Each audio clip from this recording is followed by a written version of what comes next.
Inamin na ni Amanda Zamora ang totoong estado ng relasyon nila ni Daniel Padilla.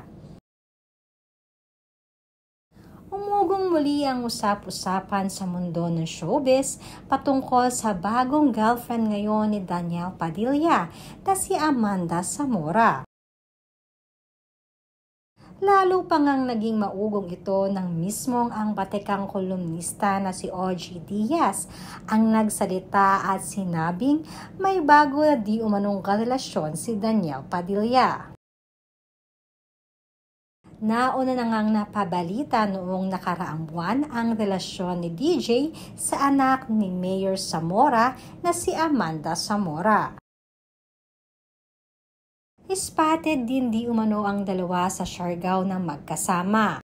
Subalit ginawa nilang magkahiwalay pagbalik ng Manila para iwas di umanong mapag-usapan.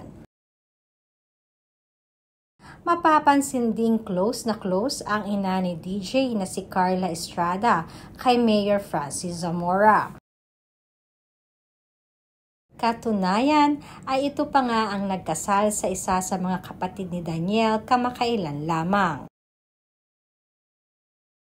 Maging sa mga ibang events ay mapapansin ding magkasama si Daniel at ang daddy ni Amanda na si Mayor Francis Zamora.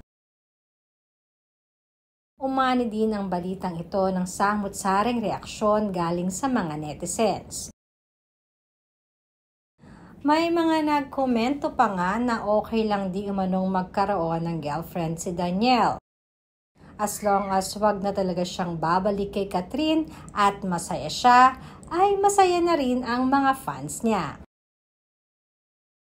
Reaksyon naman ni Amanda sa mga balitang ito na hindi muna di umano siya magkukomento dahil si Daniel lamang ang makakasagot ng lahat ng ito.